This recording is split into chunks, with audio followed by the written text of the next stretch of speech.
Okay.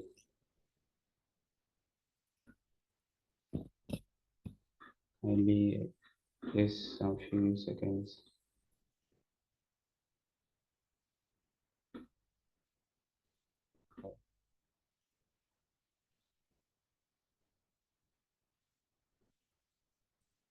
Okay.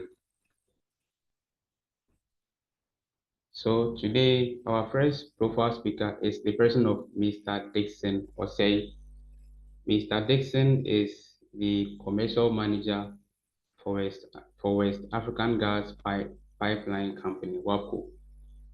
So Mr. Dixon is a seasoned professional with over 10 years of experience in the oil and gas industry.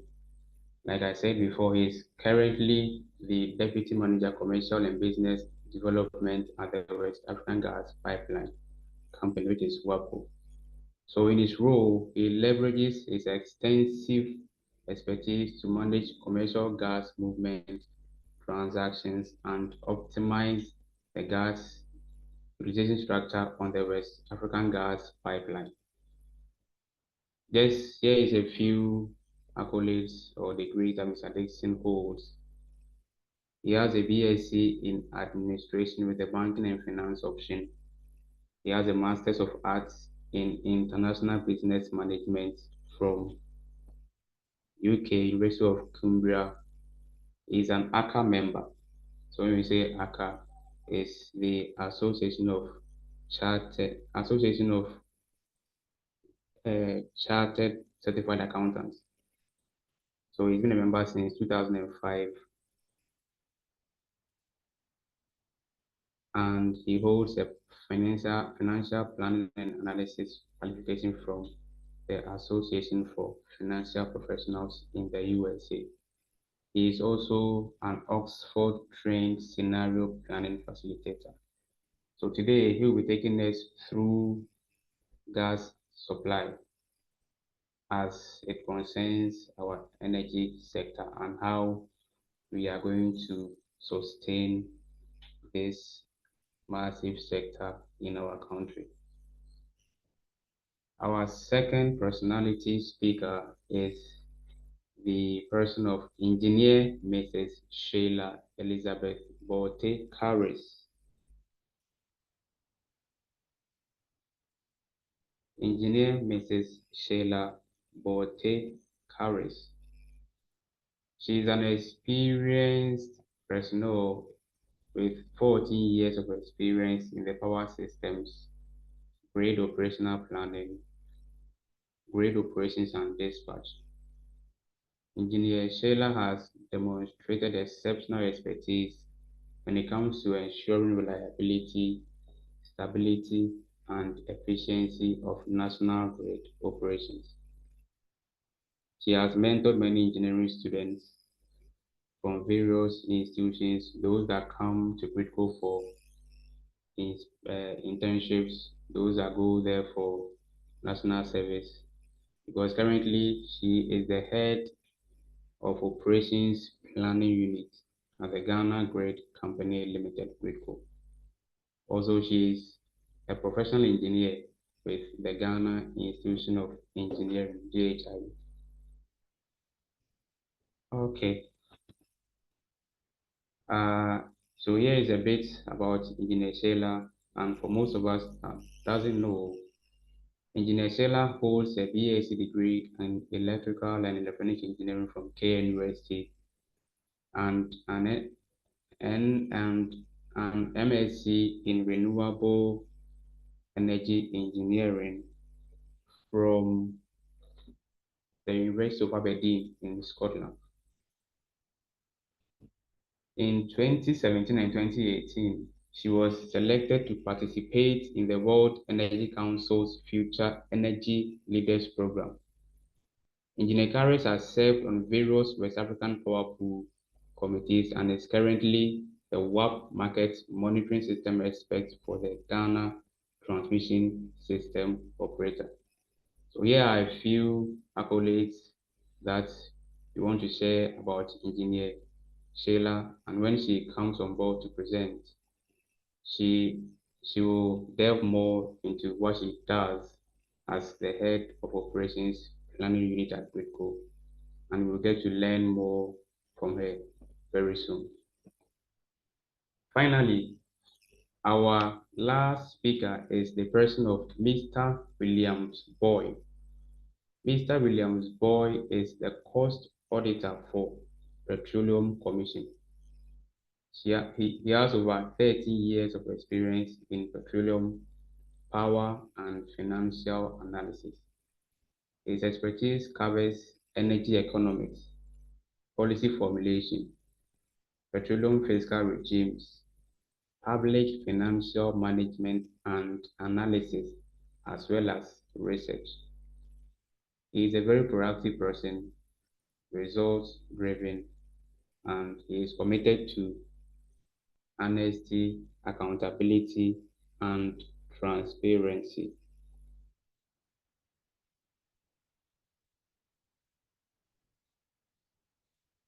Kindly let me share some few degrees that Mr. Boy has. He has an MSc Oil and Gas Accounting and Finance from Robert Gould University, RGU, United Kingdom, an MSc in Energy and Natural Resource Economics, Kwame Nkrumah University of Science and Technology, and then he holds an MBA Petroleum Accounting and Finance, University of Professional.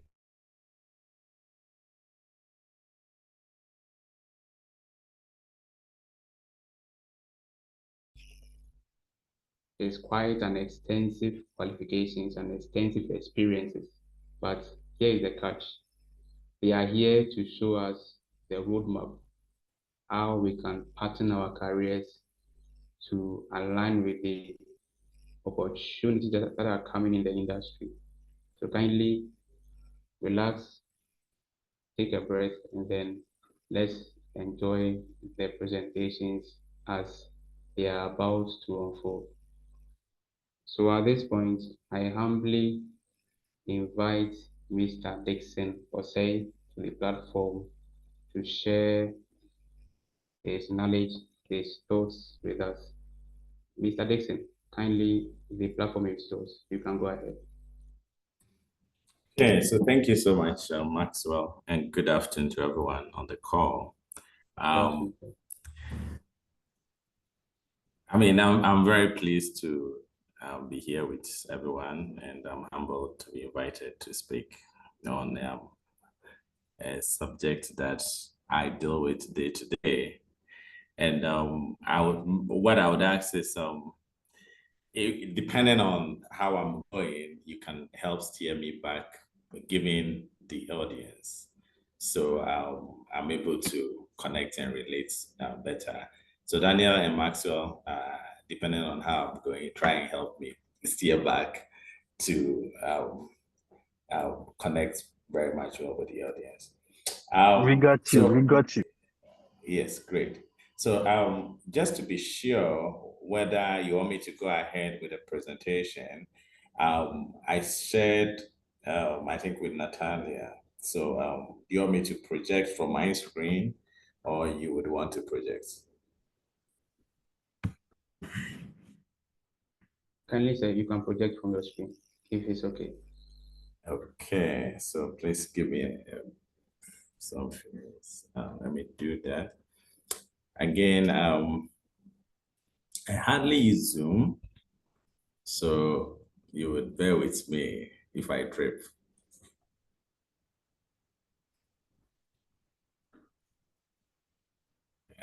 Please confirm you can see my screen. Yes, please, I can see your screen. Okay, I'm trying to put it in the presentation board. Is that what you see? Yes, please, we can see. Okay, great. Yes, so so I'll spend a couple of minutes, maybe go through the agenda with everybody. What I'm going to talk about here, it has to do with gas supply. I mean, usually you don't talk about such things without looking at the challenges. So I will talk briefly about the challenges. And I'm talking about this from the insights of the West African gas pipeline where I work. However, I would like to say that I'm here in my personal capacity, so you will not quote me and link it to the West African gas pipeline. Whatever I say here is in my personal capacity. Thank you. Yes, so a quick agenda is to introduce WACP. We call it WAGP, we call it WACP. That's the West African Gas Pipeline. And we know a lot of you probably would have heard about WACP, but you also sometimes hear WAPCO. So I'll use this opportunity to explain the difference, talk about the gas supply dynamics in Ghana. As you are aware, Ghana has two main sources, local production and import from Nigeria. So we'll talk a bit about that and talk about the gas challenges. That's the supply challenges, how generally the gas that WAPCO transport impacts on the energy sector. And I'll conclude my presentation with a quick summary of everything that I will be saying. So moving on to talk a bit more about WAPCO. And usually we use such an opportunity to talk a little bit about WAPCO to help people connect more. WAPCO is a gas pipeline transporter, and that's WAPCO transport gas on behalf of its customers. So the customers of WAPCO are called shippers, and the shippers usually would book capacity on the pipeline for WAPCO to transport. There's a bit of misconception about what exactly WAPCO does. WAPCO doesn't sell gas, doesn't produce gas. WAPCO just transport gas. And it would interest you to know that WAPCO is a pioneer of gas transportation and gas activities within the SAMP region. WAPCO has presence in Nigeria, Benin, Togo, and Ghana. And it's also owned by a number of entities, both government and private. Shell, Chevron are the main private entities. We also have NNPC in Nigeria, VR Ghana, and some interest in Togo and Benin. So the pipeline extends from Nigeria. Initially, it was just a one-directional flow, so gas was coming from Nigeria to Benin, Togo, and Ghana.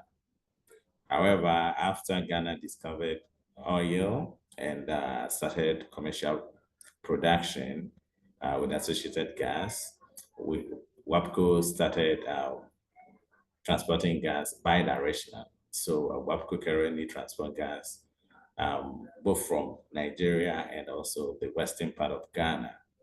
So the gas from western part of Ghana goes to Tema, where the Nigerian gas also gets to at this point. It's just to say that WAPCO, in terms of investment, it's over about $1 billion USD. The shareholders are still recovering their initial investment anyway. But in terms of gas, the sources, as you can see, I don't know if you can see my cursor moving, but if you can see, I have this small vessel here, which also make it look like a source of gas. So while we have gas coming from Nigeria and also the western part of Ghana, there have been plans by government of Ghana to also introduce what we call the LNG. So that's more of an LNG terminal in Tema. And over time, depending on the gas availability and also depending on the demand for gas, government really has the idea of introducing LNG through the Tema terminal. Okay, so I'll talk briefly about this. So as I mentioned, so gas, in terms of gas utilization in Ghana, there are two ways. One is the domestic gas production, which currently we have Talu, ENI, which are the major producers in Ghana. There are about currently 3 fields that we are aware that gas is being produced from. Sorry. And also, as I mentioned, Ghana imports gas through the West African Gas Pipeline, and the WACP, it's the chain of pipelines and then the infrastructure that really connects from Nigeria and terminates in Ghana. So anytime you hear WACP, we are actually referring to the pipeline system. The WAPCO is the owner and operator of the WACP pipeline system. So WAPCO is the entity incorporated to really ensure that that facility is managed and gas is delivered across the network. So currently, WAPCO, through the assistance of WAPCO help transport gas from Nigeria to Ghana, and not just Ghana anyway, but to Togo and Benin as well. So there are a number of things I would like to discuss on that. Over time, as I said, WAPCO is a pioneer of natural gas within the region. And so WAPCO initially, the setup helped Ghana to source its natural gas for the first time. And the sole source of gas originally was from Nigeria.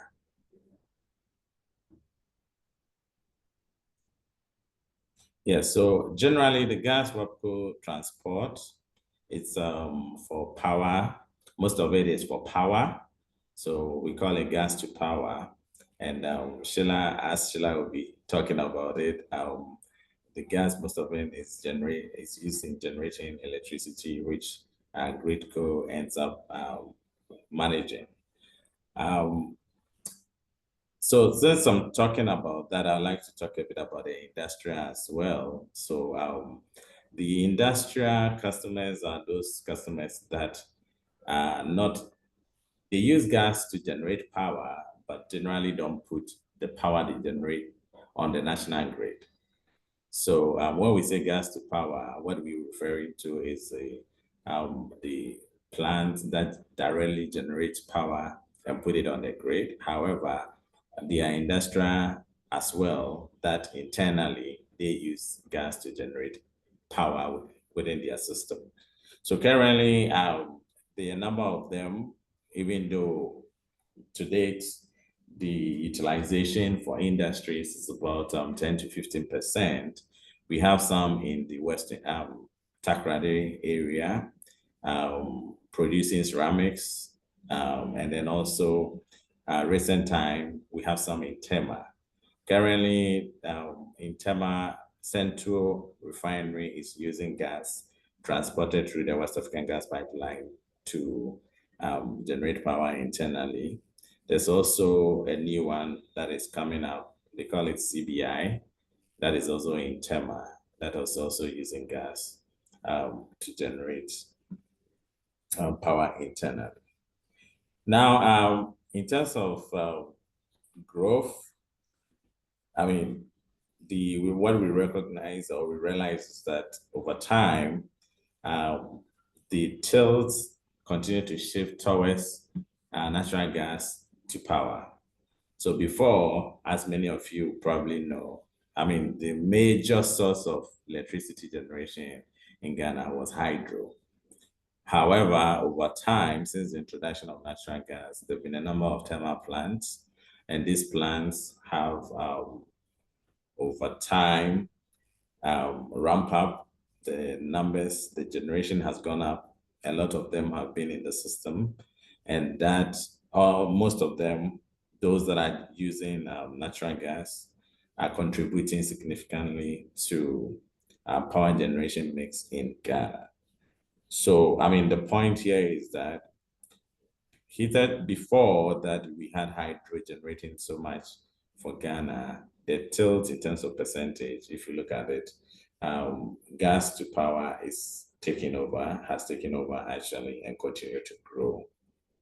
And the expectation is that there will be enough or a lot of activities in the gas field or the oil and gas field to meet the growing demand, so that there will be reliable supply of gas and reliable energy, that's electricity in Ghana.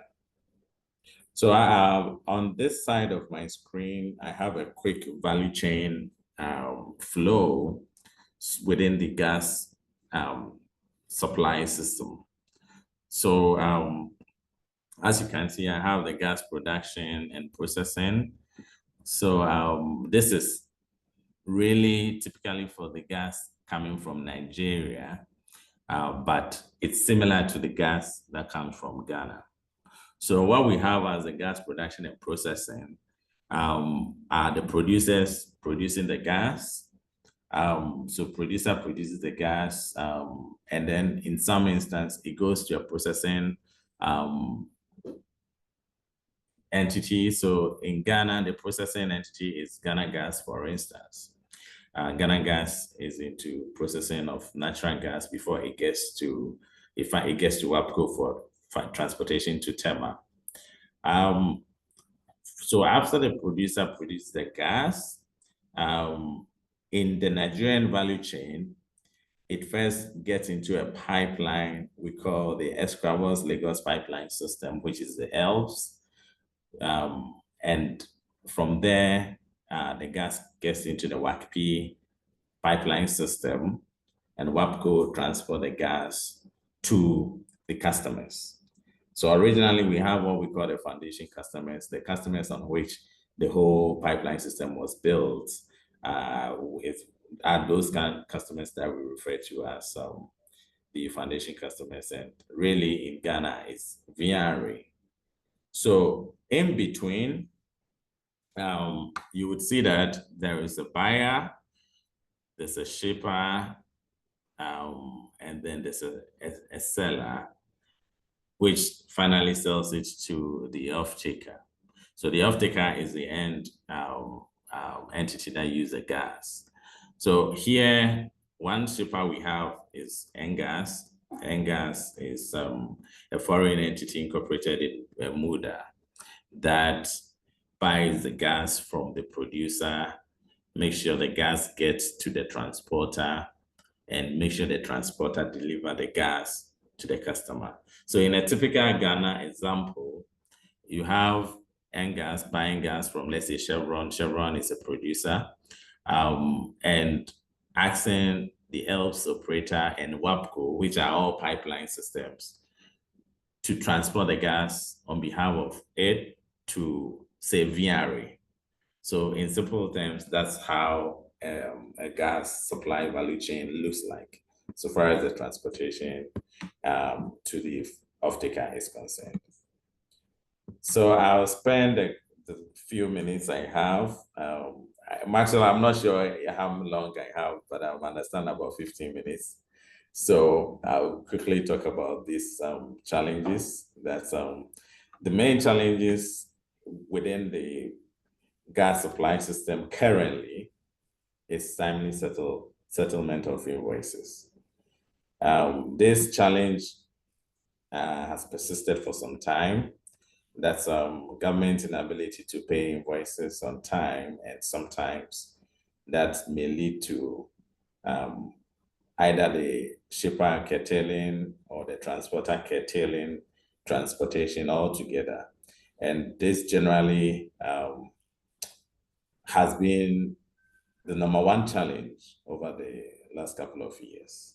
But again, to maintain a pipeline system, you also need to constantly do maintenance. So somewhere last month or two, WAPCO, for instance, embarked on a significant maintenance. We call it intelligent pigging operation, where we clean our pipeline to assess the integrity of the pipeline. The pipeline has been laid. Most of it is within the sea, offshore, and we perform that activity time to time to assess how the integrity of the pipeline looks like. Of course, there have been in the past, especially in the past, leakages and sabotages that really kind of affects the ability to continue to transport. And usually when there are leakages, we'll have to curtail transportation so we're able to fix the damage. Then the last point I want to talk about here is sustainability of gas supply. For Ghana in particular, that's a major thing. We understand, for instance, that the production from the West, that's in Ghana, is not adequate to meet the total supply of gas or the demand in Ghana. What we also get from Nigeria, as much as possible, has not been adequate. So even currently, Ghana continues to have some kind of deficit in terms of need for more gas to generate power. So the sustainability of gas supply is really critical for any kind of system to ensure that there's smooth and consistent energy supply within the system. So the impacts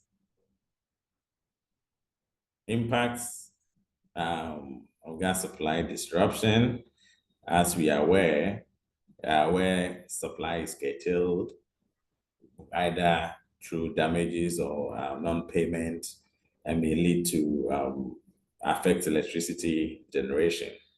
So there are some of the lighters that we get that may be a result of gas supply curtailment or a challenge on the transportation system. Of course, inadequate supply means that it's related. However, what that means is the ability of GridCo getting enough supply so it's able to adequately service every need is curtailed or is limited.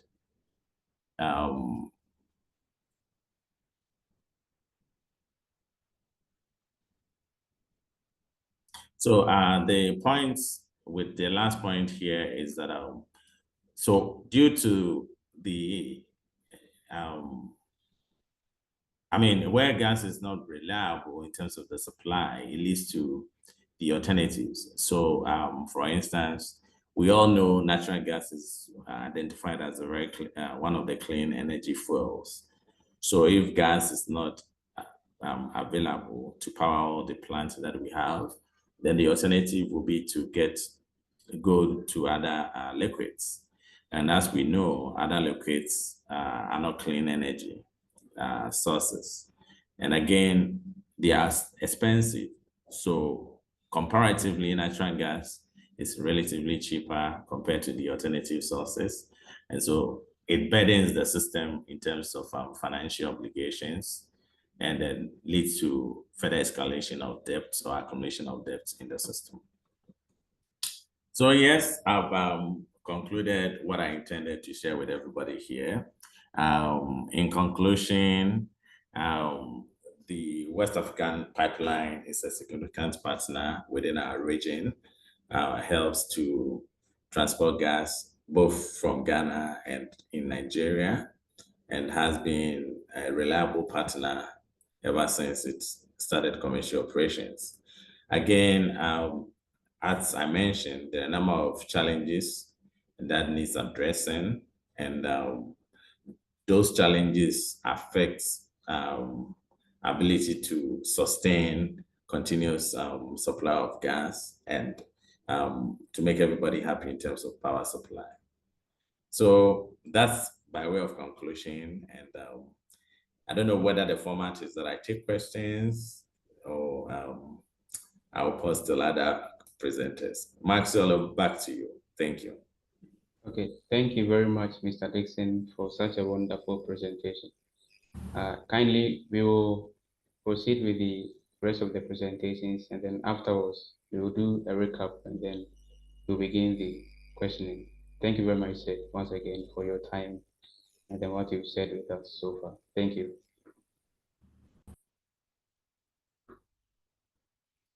Okay, so kindly we want to proceed to the next presentation on the line. And at this point, I want to kindly invite Engineer Sheila Elizabeth who take Harris to take us through the next presentation. Engineer Sheila, please, you are once again welcome to the webinar, and kindly we are ready to hear from you. You can take over. Okay. Please confirm if you can hear me. Yes, please, I can. Okay, I'm sharing my screen. Can you see my screen, please? Yes, please. We can see your screen.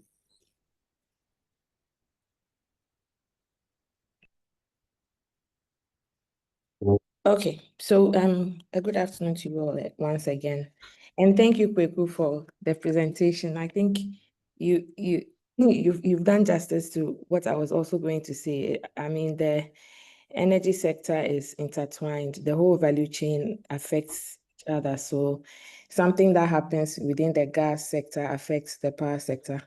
And I think you've touched on some key things I was going to talk about. So you've made my work much more easier. So today we are going to talk about power supply in Ghana and how we can ensure that supply is secured going into the future. So the presentation, it will just be a short presentation. We'll just look at a few definitions, the power value chain, the Ghana demand, our generation currently, our fuel requirements, the transmission network, and then what we should do to ensure supply. Okay, so when we talk about energy security, we are looking at affordable energy, and we are also looking at energy being available all the time. Excuse me. And also in terms of sustainability, we are looking at adequacy and how it will still be available in the future, and also it being environmentally friendly. Okay, so let's look at the power value chain.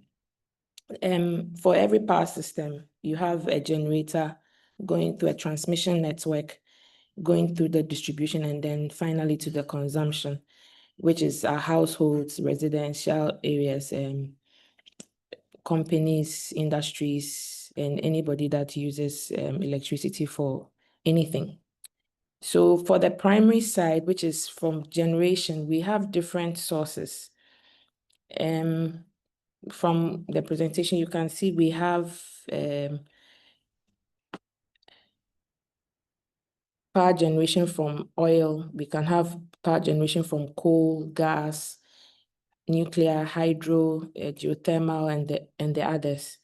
And then it goes through the transmission network. So the primary source converts whatever primary source that we have into electrical energy, and then it is transmitted over transmission lines closer to the load so that people can pick it up and use it for whatever they would want to use it for. Currently, GRIDCO is the transmission network. Apart from that, too, we also double as the system operator, meaning that we are the ones that coordinate all activities on the power system. So in terms of generation and in terms of maintenance activities for the transmission network. And now, because of the high dependence on gas, we've had to also coordinate gas activities on the grid because we depend so much on gas for power generation. So just like Kweku's WAPCO is a gas transporter, we are electricity transporters. So we basically do the same thing. but just that they do the gas part and we do the electricity part. Okay. Now in Ghana currently, this is how our demand is classified. We have ECG being the biggest share, about 62% of our demand is more supplied to ECG, and ECG is made up of residential, industries, and other sectors. They also have mining people within the ECG network. So they take up about 62%, and ECG supplies power to mostly down south and in the middle belt. Up north, we have NEDCO, which is also a distribution company. And NEDCO is about 8.2% of the demand in Ghana, and followed by Enclave Power. Enclave Power is also a distribution system, but they supply power to a free zones area. It's more of industrial zones. So it just takes up 1.1% of the demand. We also have direct customers like the mining companies, and they take up 8.9% of the demand. And other bulk customers like textile industries,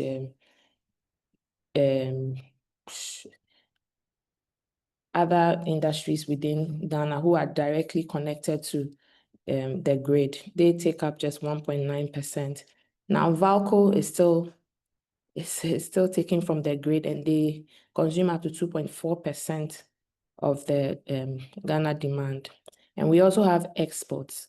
So Ghana transmits energy to our neighboring countries.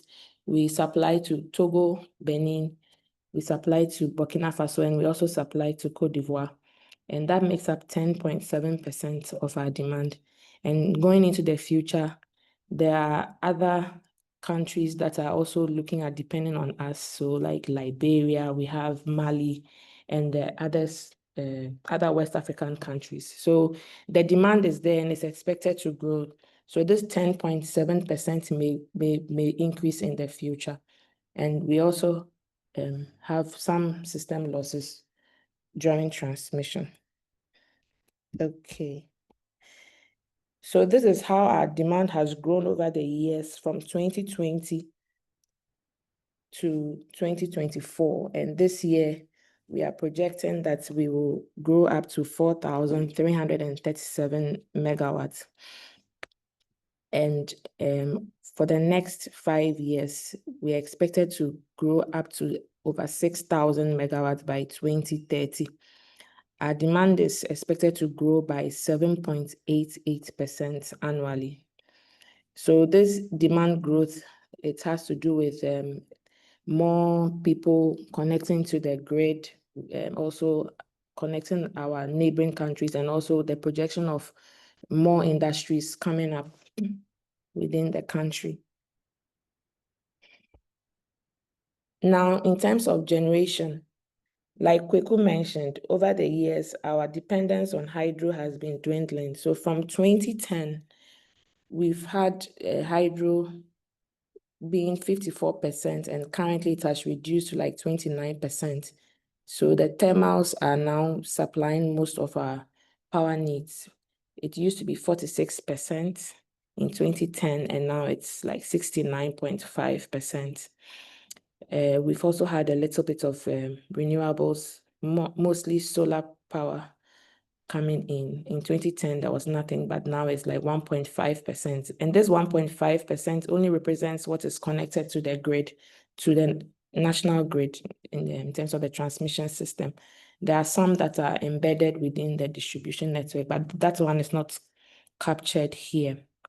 So currently our installed generation capacity is 5,738. And this one is just indicating the manufacturer's installed capacity. So when you bring it to Ghana, the ambient temperature will reduce it. And also we have some plants, though they have been installed, they have developed faults, they've been down for a while. So currently our dependable capacity is 4,834 megawatts. Now, out of that, we have the thermals being 3,434. And from the graph, we can see that most of them depend more on gas because there's a policy of us generating power at least cost, and gas is the cheapest when it comes to thermal power generation. So most of the plants are supposed to generate on gas. There were some plants which were HFO, heavy fuel oil, but they've all been converted to do gas. So currently 96% of our thermal plants can run on gas. The 4% can only do HFO. And even that it is going to be converted to do gas. So the need for gas is very huge. Now, 56% can do gas only, meaning that if there is no gas available, we'll have 56% of our thermal plants going down. And with the current demand that we have, it means that we may not be able to meet the demand if something like that happens. Okay, now for the year 2025, this is what we are expecting. The orange line shows our gas demand over the months for the year 2025. And you can see clearly that the demand is way above the supply that we currently have.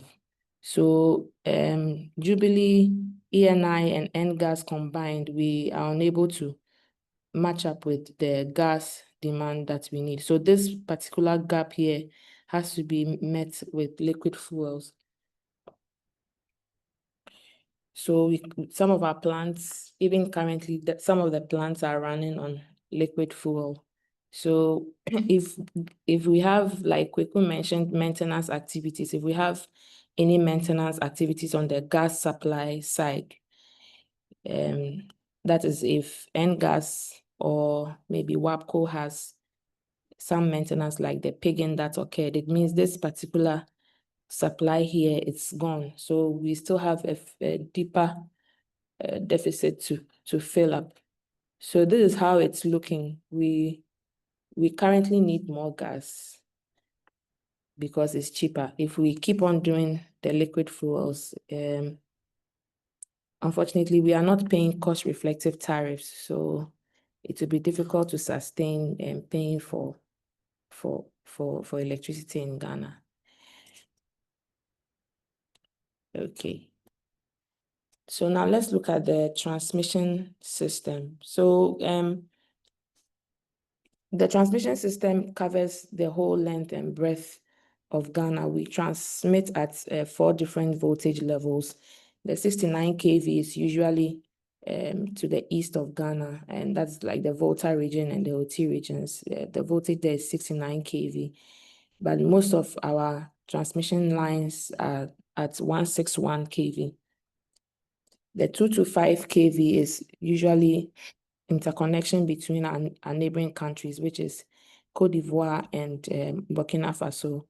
But we also have 330 kV lines, which form like the backbone and strengthens our grid. So if there's any outage on the 330 lines, then we will have issues with supply security.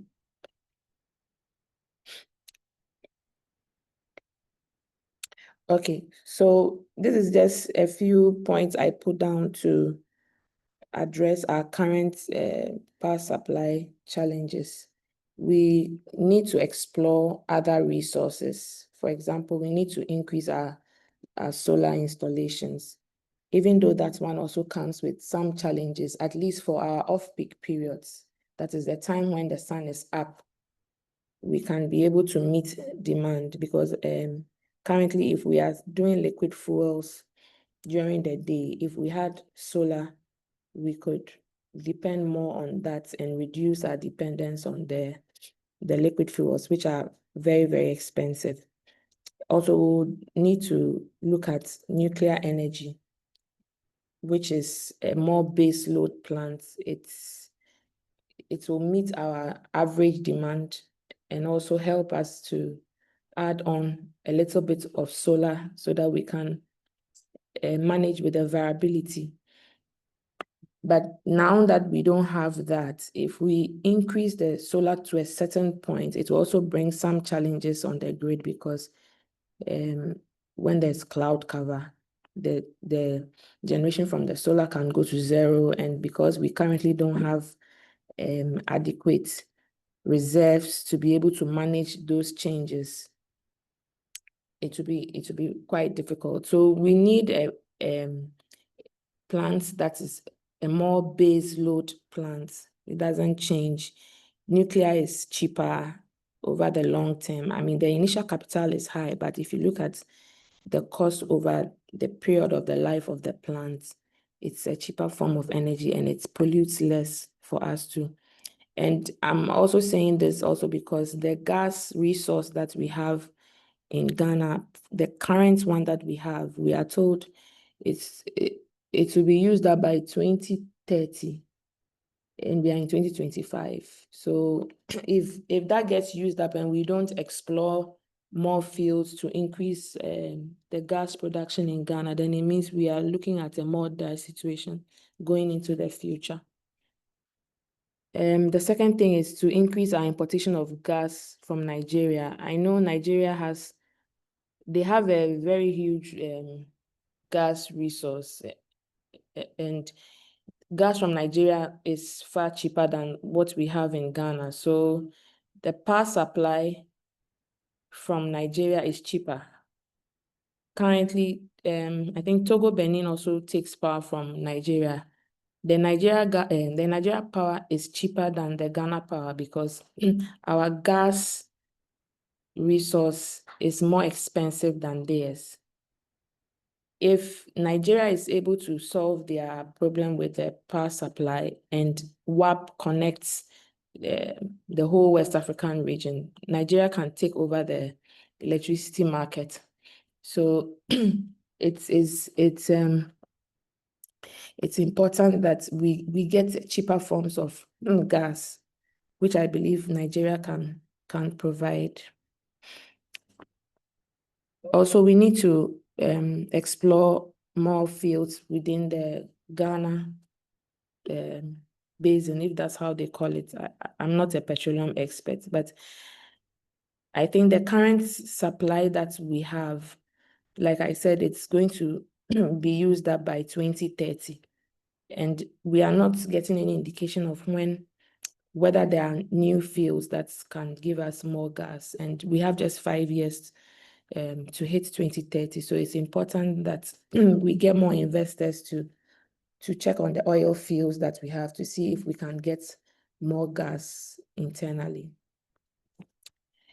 I think Kweku mentioned the LNG. So the LNG installation that was done, I think it was 80% completed, but following the Russia-Ukraine war, it has stalled because the people are getting a better price elsewhere. But if we can pursue the installation and ensure that at least we have this facility running, we'll depend less on the liquid fuels, which are more expensive. LNG is a little cheaper than the liquid fuels so that we can be able to provide affordable electricity to our people. The next thing is that we also need to expand our transmission network timely. Usually, we always talk about just generation, but nobody really looks at the transmission network. However, if the transmission network is not upgraded and we keep adding more generation and the demand is also growing, we will not be able to transmit the power. And so reliability becomes a problem. So as the conversation goes on about generation, the transmission side will also have to be looked at. And then the last thing is for us to procure competitively priced power generation. So the current issue with gas supply, which has to do with debt, I think Kweku mentioned invoices not being paid on time. It's because there's debt all over. Some experts have said that our PPAs are too expensive. The price for generation is outrageous. And that's because most of the time we are always procuring power on emergency basis. So there's no proper, let me say, negotiation to take a good price for the generation, and the debt keeps piling up. It keeps piling up. So if we are able to procure power competitively, where we bring in plants that are going to provide electricity as cheap as possible, then we are able to pay for it and then ensure that they are also able to buy their fuels and ensure that we are supplying the power reliably. So these are just some of the points that I put together to address our power supply situation. Thank you. Thank you very much, Maxwell. Okay. Thank you very much, Engineer Sheila, for such a wonderful presentation. Thank you so much, Mom. Kindly, at this point, we want to proceed with the third presentation for the day, and I want to humbly welcome Mr. Williams Boy, who is the cost auditor for Petroleum Commission, to give us the final presentation, after which we will do a brief recap and then the question and answers can follow. Mr. Boy, please, you're on the floor.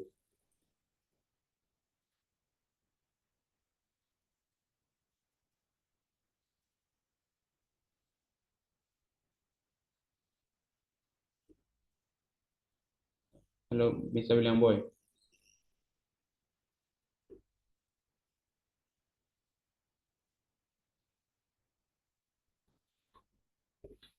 Hello.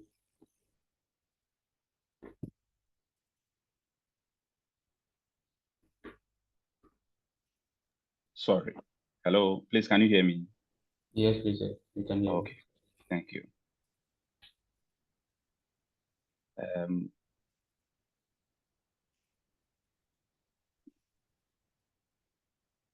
Okay, just a second, let me share.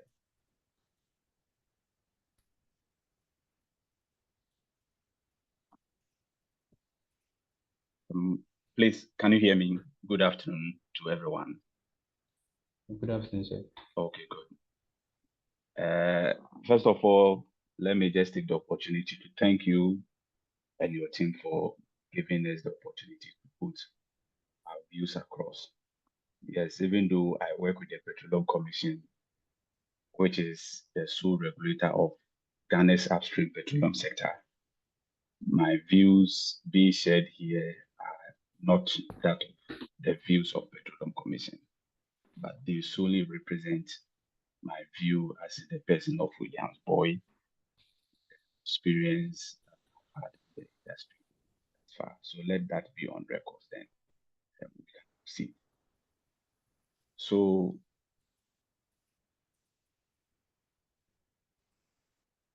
okay, so energy is the backbone of development, innovation, and national security. We need energy in every facet of our national lives.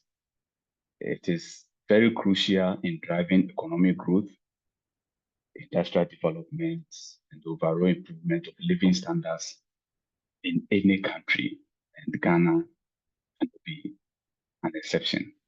Energy powers essential services, support infrastructure, fuel transportations, and also enables innovation and productivity across all sectors of the Ghanaian economy. And so without energy, it becomes very difficult because very little can be done. This is the overview, understanding the energy balance mix, importance of sustainability. Just a second, I'm trying to get.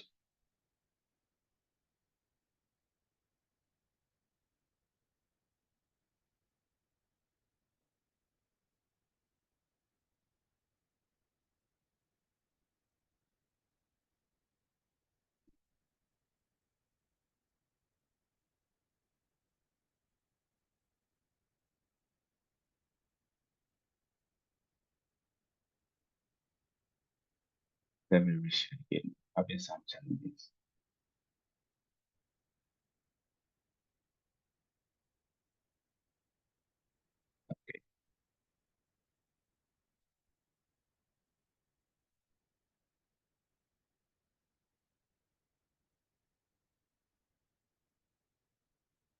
Okay, good.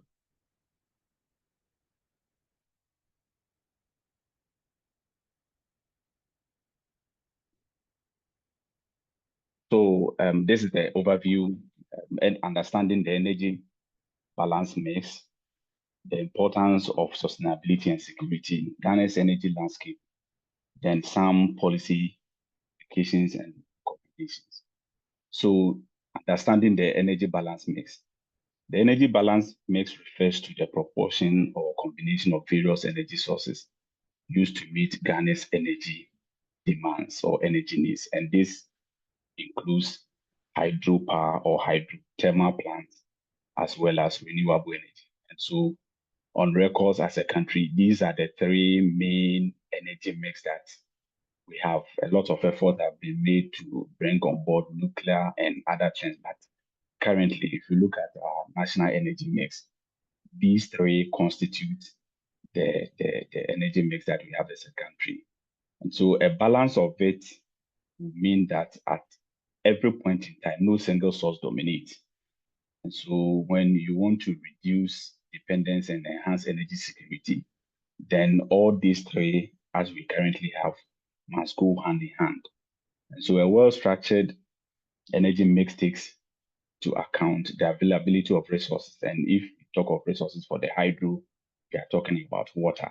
Then for the thermal plant, we are looking at crude oil and gas. Then for the renewables, we are looking mainly sunlight, biomass, and other things. And so once that is done, we are also looking at environmental impact, the impact that these three energy mix will have, the cost and affordability, efficiency, as well as long-term sustainability.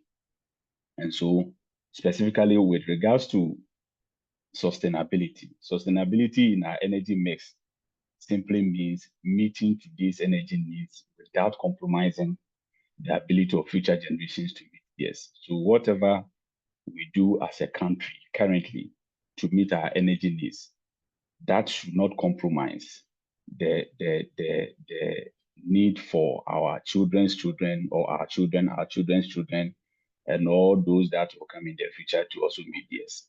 So sustainability focuses on using renewable resources like solar, wind, and hydro. So specifically, we are looking at the renewable side, then reducing carbon emission and environmental damage. If you look at our energy mix, where we have most of these carbon emissions and environmental damage happens when you come to the thermal plant.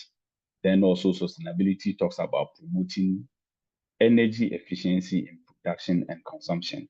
So the processes that we go through when we are producing energy, sustainability comes in. Then ensuring long-term affordability and accessibility. When all these things are done, it brings us to the sustainability of energy systems and also support climate action, protect ecosystem, which also aligns with the sustainability development goals that we are currently working on. For me, I defined energy security using 3 A's, and that basically deals with accessibility, availability, and affordability. When you put this together, it defines energy security. If energy is accessible to all, then we are talking about energy security. If energy is available to all, then we are talking about energy security. If energy is affordable, then we are talking about energy security. In a situation where one of these is omitted, we cannot conclude energy security. And so this means reliable, uninterrupted supply of energy at stable and predictable prices. So critically, energy security looks at the protection of the economy from energy price shocks or global supply disruptions, maintains national stability and reduces dependence on foreign energy sources, whilst enhancing resilience against emergencies, geopolitical risk, and infrastructure development. So sustainability ensures the future of energy, while security ensures we have it today. And also both of them are essential pillars for building strong, resilient, and inclusive energy sector in Ghana.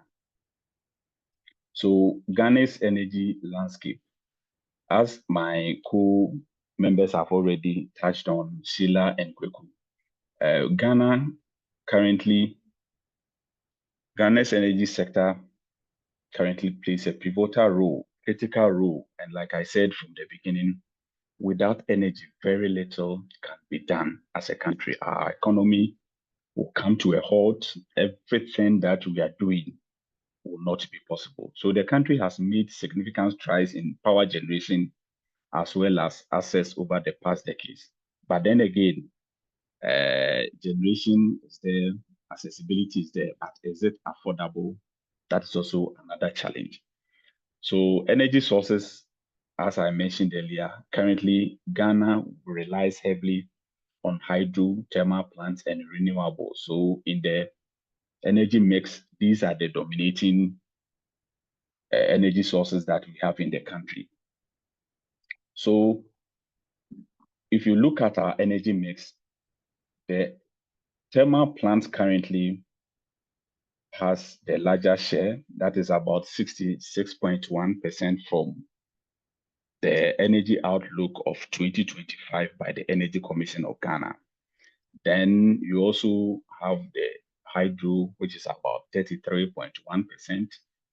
And the last one, which is the renewable, almost 1% or 0.8%. But it is important to also note that our system as a country relies heavily on power. So our system during at peak hours runs on 3,952 megawatt. And this is as at 2024 December. And so for the year that is ahead of us, we are projecting, which is 2025 this year, the country is projecting to have a system peak load at 4,125 megawatts. And this is a reflection of 4.4% from the previous one that we had in 2024. So these information are put out there by the Energy Commission of the Republic of Ghana. It is important to also note that if you look at how to power our various thermal plants, the combination of crude oil and gas is what has always been the norm in Ghana.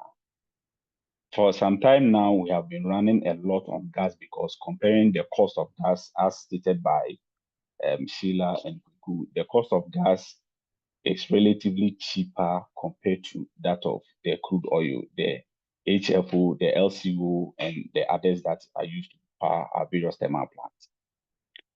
For me, if you ask me, my position is very simple.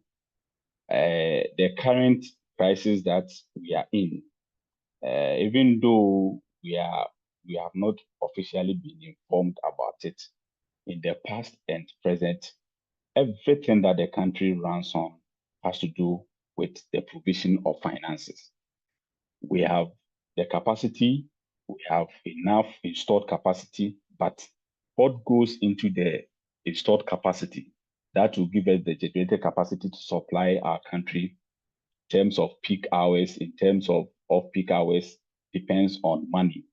If the government of the day is unable to release or provide the needed financial support to procure either gas or crude oil to power our thermal plants, then we would always find ourselves in a very tight corner. So the Energy Commission in 2025 has projected that the total fuel expenditure for the year is estimated at $1.2 billion. And so out of this $1.2 billion, about 97.5% of them is to be used in the procurement of natural gas. And this is quite different from the ones that we are going to get from hydro. And so if we want to avoid doing so in quotes or power outages as a country, then at all costs, let me put it that way, the government of the day must be in a position to release this amount of money to enable the various players to buy crude oil or gas to power the thermal plant to support what Akosombo, Bui, and On are giving us in terms of hydro. Don't let us forget, renewables is giving us something which is even less than 1%.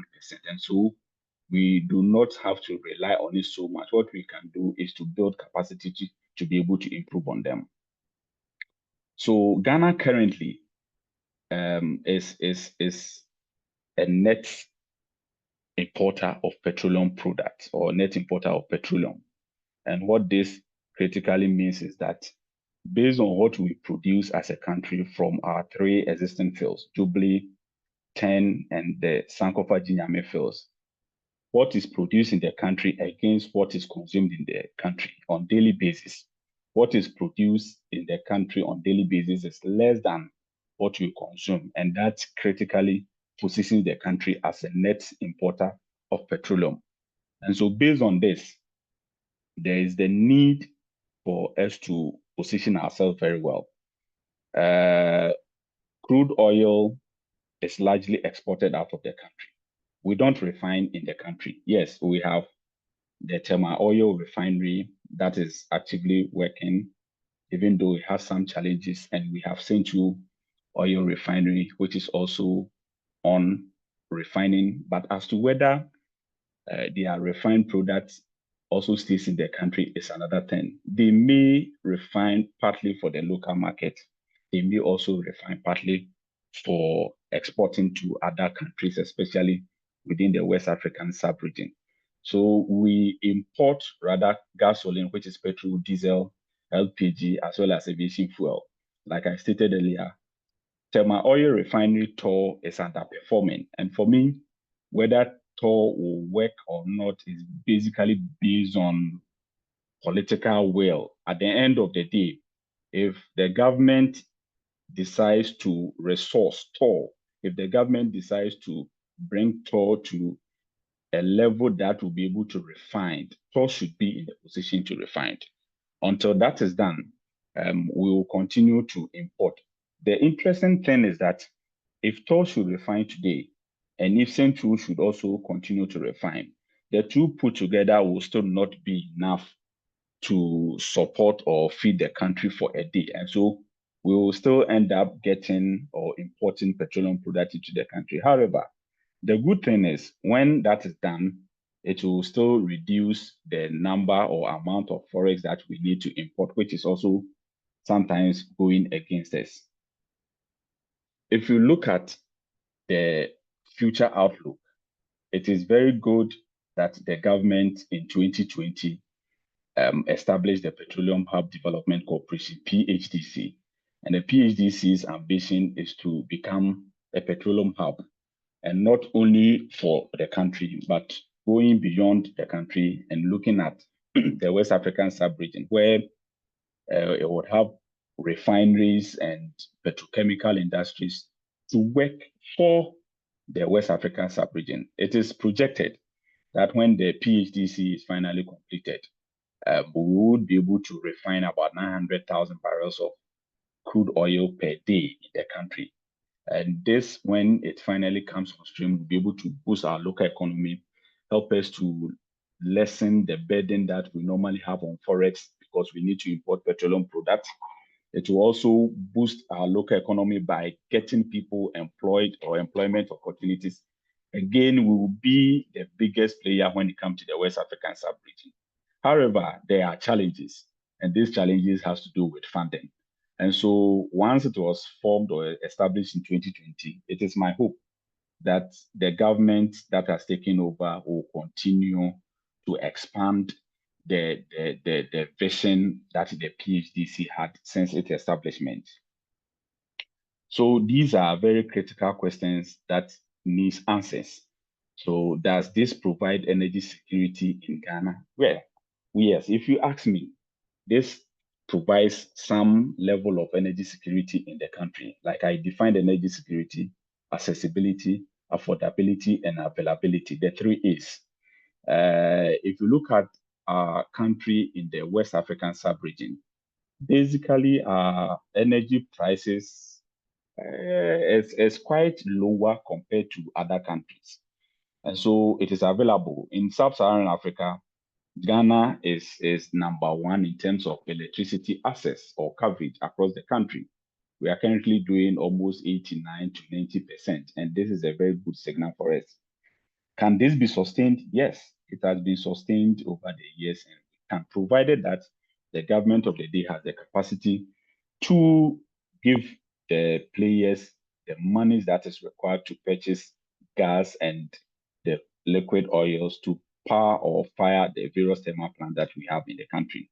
In that case, the installed capacity will be enough, the generating capacity to supply the country and even still sell power to our neighboring countries, as the case has always been. How can this expand, or how can we expand this in Ghana? One brilliant idea is the target or the goal of the Petroleum Hub Development Corporation, which seeks to refine 900,000 barrels of crude oil per day when it is finally on stream. This will help the country so much. The future of this country looks very good, provided we are able to position ourselves very well when it comes to our energy needs. Policy implications and recommendations. So 1, we need to strengthen our institutional autonomy. And institutional autonomy, we are looking at the Great Coast, we are looking at the VRH, we are looking at ECG, we are looking at NETCO. In the past few months, we've heard issues of whether ECG and NETCO should be privatized and all of that. Yes, these are areas that, for me, we really need to look at it if we want to establish ourselves. So we need to strengthen these institutions. For me, I hold a different view when it comes to whether ECG and NETCO should be privatized. They can be made to run without the privatization. Equally, we also need to look at our energy mix. We have diversified it. Currently, thermal plant holds the highest, which is about 66-67%. We must work out and make sure that renewables, which is biomass, solar, wind, and the rest, also takes a greater share when it comes to our energy mix. We need to also improve financial viability. And like I said, if you take the country's energy sector, the main challenge there is about finances. The finance minister met with the World Bank this week, and the issue was on the table again. We have a serious crisis with about $2.2 billion of energy sector debt. This is a challenge, this is a burden, and so we need to improve the financial viability. And in that case, like Sheila said, cost-reflective tariffs, we appear to be paying quite lower tariffs when it comes to ECG and NETCO, what we buy from them and the rest, compared to some countries in the West African sub-region. We must also ensure that these transactions that are done. The funny bit is that crude oil, whether HFOC, LCO, gas are all priced in US dollars. And power is sold on the local market by ECG and NETCO in Ghanaian cedi. And so that transaction loss or conversion loss of translating US dollars to cedis or cedis to US dollars has always been a major challenge. I am of the view that measures be put in place to ensure that one currency is used right from the generation, transmission, and the distribution sector, so that everyone will be happy. We take away the forest pressure on the country. We must also encourage the PPP. Yes, limited public capitals cannot meet energy rising infrastructure demands. And so the PPPs comes in. That is not to say that we must privatize it. Yes, let them come in. Let's have good terms, agreement, legal frameworks that will ensure that each side wins at the end of the day. Again, some years back, the stocks of an ADB were floated on the Ghana Stock Exchange. And trust me, the shares of ADB were oversubscribed. We are equally making the same proposal to the government that at the end of the day, if you want Ghanaians to own part and parcel of ECG and NEDCO, float their shares on the Ghana Stock Exchange, you and I this afternoon who are here will get the opportunity to also invest our monies into ECG and NEDCO and not necessarily go into private individuals or private companies, privatize them in order to raise finances to support the activities of ECG and NEDCO. Again, we must ensure transparency and accountability. That is another serious area. ECG and NEDCO and all the players in there. Is there trust between us? Is there efficiency between us? It appears some of the operations appears in peak, and so makes it very difficult. And that brings on trust. You have bought light, and for days it will not come. Do we trust ECG? Do we trust NEDCO? Do we trust VRA? Do we trust VICO? That is a point. Does these state institutions also trust the people or the citizens that they are providing services for? These are all other areas that needs to be looked at. And also we need to promote decentralization and community ownership. So we must ensure at the local level, everyone, wherever you are, electrification project and the rest are all given to the local people. That will help us to build capacity, to build local people and decentralize so that when a problem comes, I know who to call, I know who to deal with. All these things, when put together, will be able to help us. In conclusion, for me, like I said, achieving energy mix is very essential in our quest as a country to develop ourselves. If we are unable to diversify where the current state where thermal plant holds about 67%, for me, it's cost. We need to look at what can be done when it comes to renewable. Funny enough, we have a lot of sun across the length and breadth of this country, but till today, we have been able to use very small of it. It rained just 2 days ago, and today, look at the sun that we are all experiencing. So a lot can be done. We need to diversify hydro, thermal plant, and renewable. Ghana can reduce its dependence on any of these single source, especially thermal plants, when we have been able to put together mechanisms that will help us to develop the others, especially renewable. A strategic energy mix will not only stabilize the energy sector of the country, but also drive long-term economic and environmental sustainability. Thank you very much for the opportunity. I am grateful. Thank you very much, Mr. William Boy, for such a wonderful presentation. Okay, at this point, kindly, there was a question during Engineer Sheila's presentation, and I would want to address the question and allow Engineer Sheila to come in with the responses. The question goes like this. It says, just wondering how we can reduce the losses along the entire transmission lines. Also wondering how many of these facilities are on combined cycle technology to optimize production. Kindly, Engineer Sheila, if you can take this one for us. Okay. So when it comes to system losses, there are a few things we can do. Like I mentioned, we transmit at 4 voltage levels. Now, the dominant one currently is 161, and you have a lot of demand being supplied from 161. So if the demand is high on the 161 transmission network, it means you are going to be losing a lot more on it. So what we can do is to expand our 330 network. The higher you transmit, the higher voltage you transmit at, the lower your losses. So if we can upgrade and build more 330 kV lines and then also put more load on it, as in supply customers on that voltage level, will help reduce our system losses. The second thing too we need to do, losses also occurs based on the distance from the generation to the demand. So if you are going to supply demand at a very long distances, like for example, if you look at our power network now, most of our generation is down south. The only generation we have a little close to the north is Bui. And then I think now we have the Ameri plant, which was taken to Kumasi.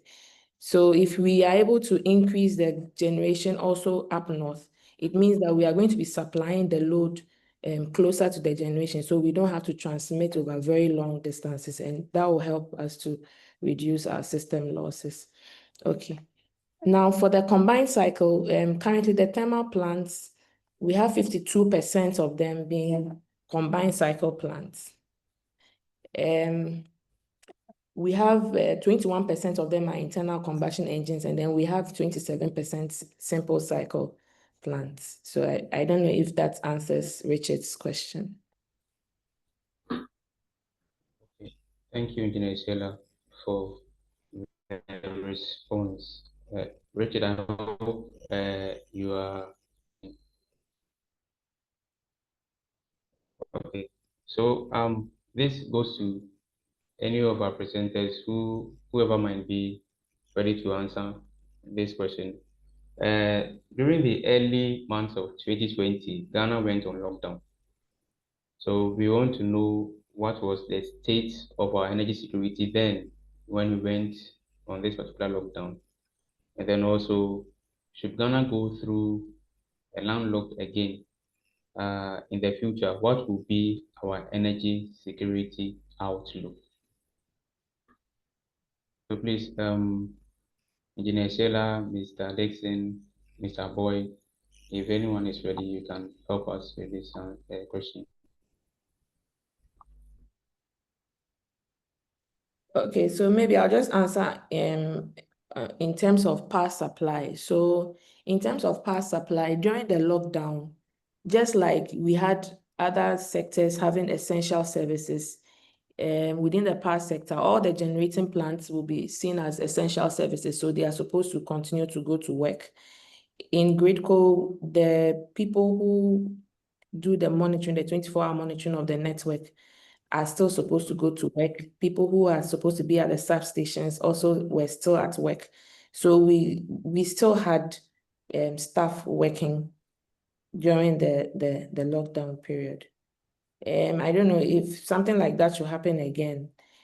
I think technology is making things much more easier now, where we are able to even have a webinar and have a discussion online. So you don't have to always physically be somewhere.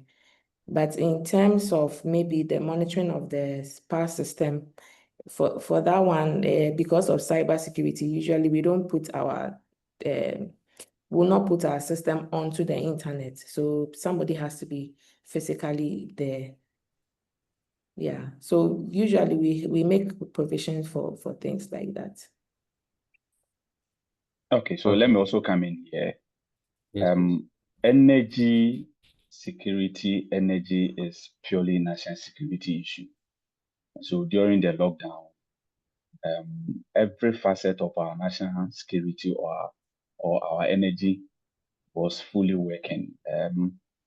When you take the upstream sector, all our production fields were actively working. We have people being flown in here and there every blessed day, every week throughout the period of lockdown and even COVID. So drilling on Jubilee, drilling on 10, drilling on Sankofa Nyame fields were all going on.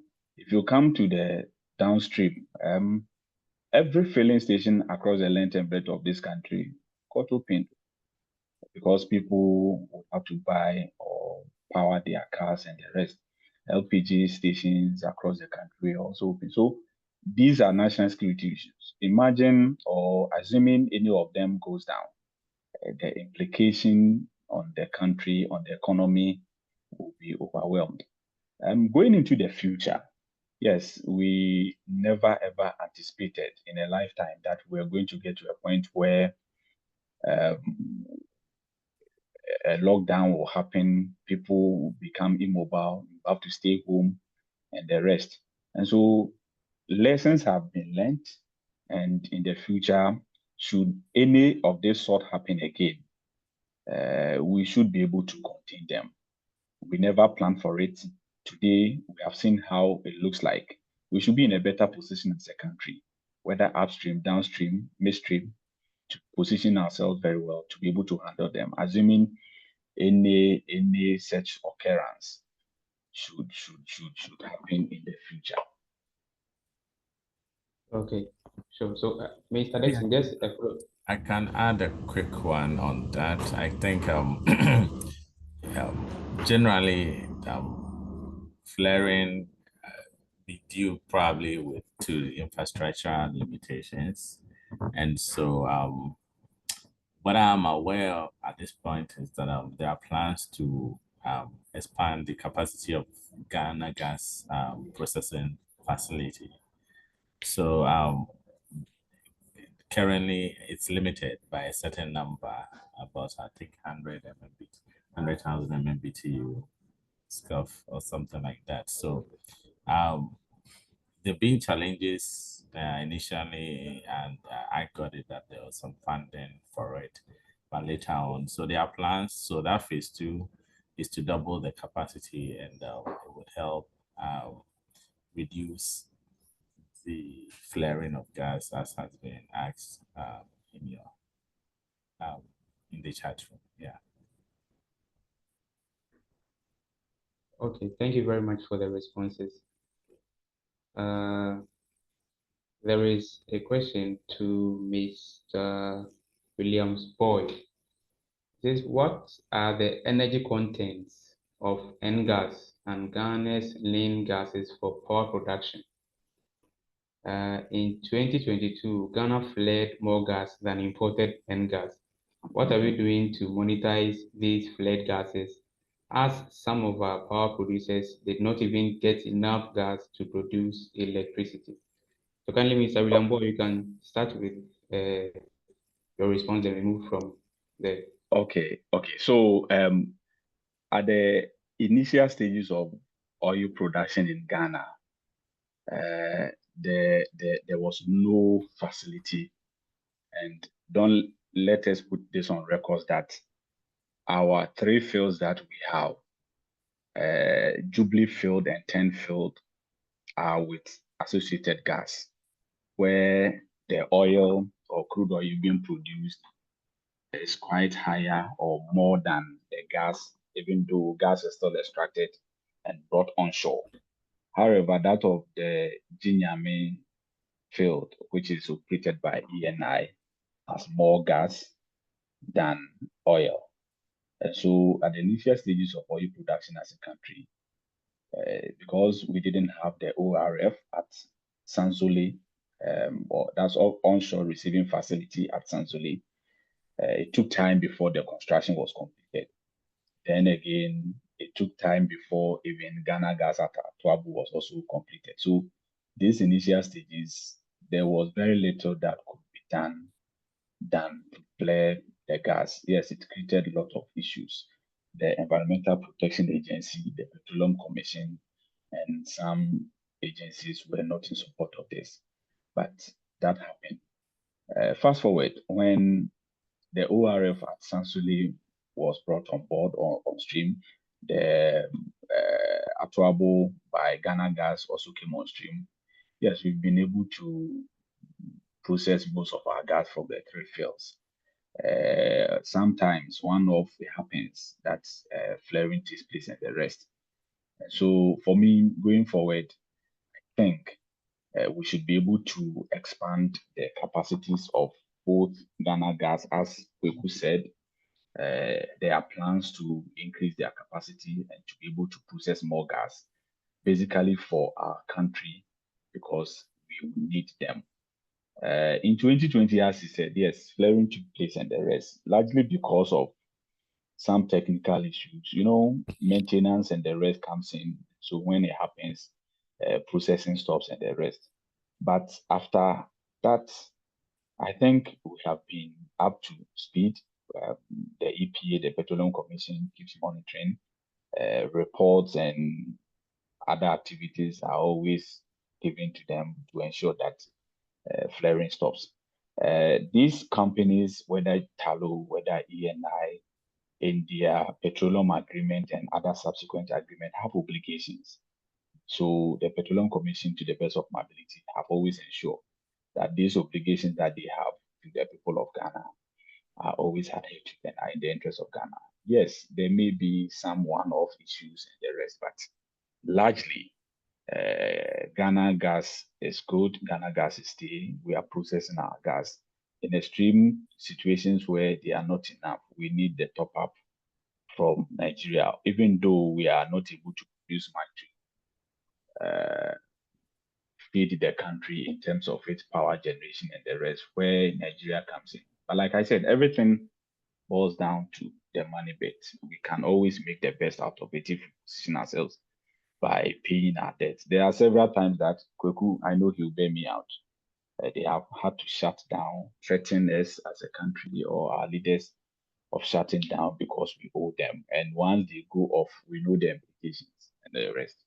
I hope I've been able to tackle this for the one who asked. Thank you.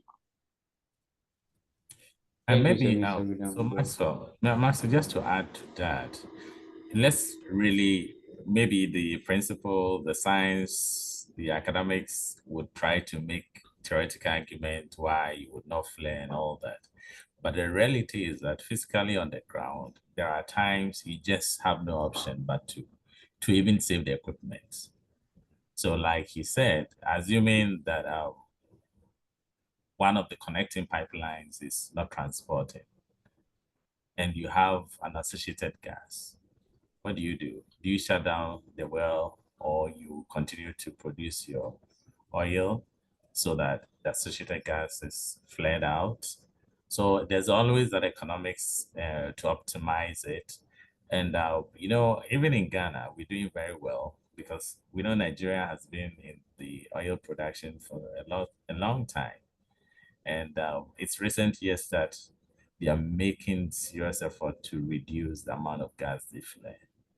So the point is, yes, it's good to try to be more efficient and utilize as much as possible. But in the industry, you get to a point, if for instance, you have a sudden shutdown of equipment, you have to let the gas come out so it doesn't explode or the whole system doesn't collapse. So it's just one of those things to chip in. Thank you. Okay, thank you, Mr. Dixon. Kindly, Engineer Sheila, kindly address this for us. Do we have potential hydro sites in Ghana? It is quite cheaper to operate as compared to other power generating plants. Do we have a potential hydro site in Ghana? Yeah, so we have other potential hydro sites in Ghana, but I mean if you look at the initial cost, the initial capital, and the amount of energy we are expected to get from it and the current need, I don't know if anybody would want to invest in that. And also it has to be looked at again following these issues with the Galamsey, because it is still on the same river that would be putting these hydro sites. So yes, we have quite a number, but they are not as big as Akosombo, Bon, and Bui. They are very small. Okay, thank you very much for the response. All right, so let's fast forward to 2035. Based on the presentation so far, indicator that Ghana has achieved a resilient, sustainable, and secure energy system. Fast forwarding to 10 years from now.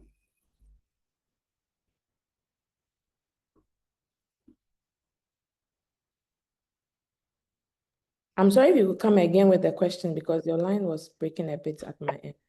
Yeah. Okay. So I was saying that let's fast forward to 2035. So 10 years from now, what will be your key indicator that Ghana has achieved a resilient a more sustainable and secure energy system. So Engineer Shola can start, and then we will move to Mr. Boy and then Mr. Dixon.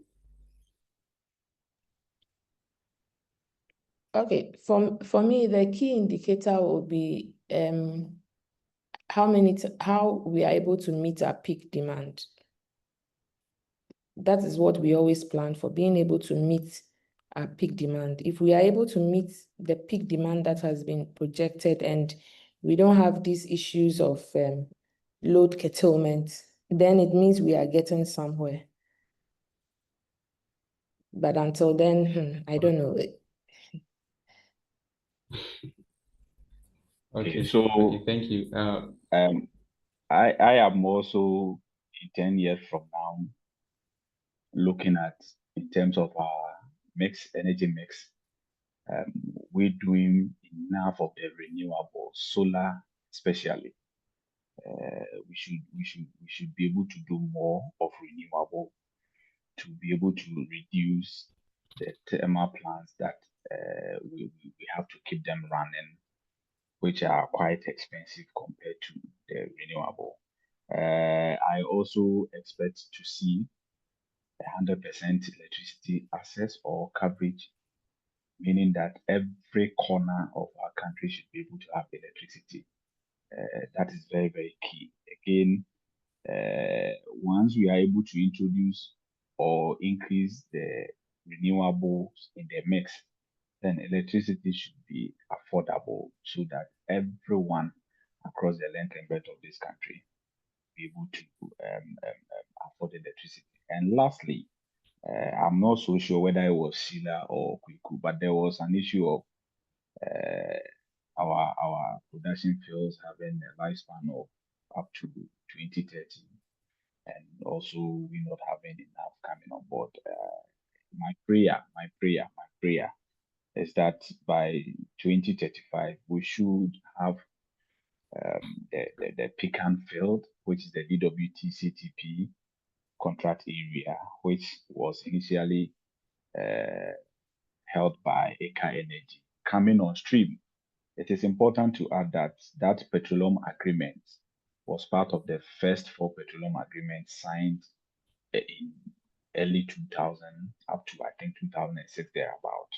So that production field should come on stream, and there should be more discoveries in our waters. Again, the GNPC, which is currently doing a lot of massive work within the Bhutan Basin, which is about 40 to 45% of the total landmark of Ghana, should be able to progress on its work, and if possible, start drilling onshore Ghana. Thank you.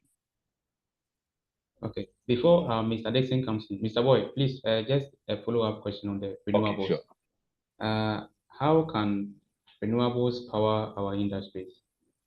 Okay, so currently, if you look at our mix, we have the Bui Power Authority that has one of the largest solar farms in the northern region.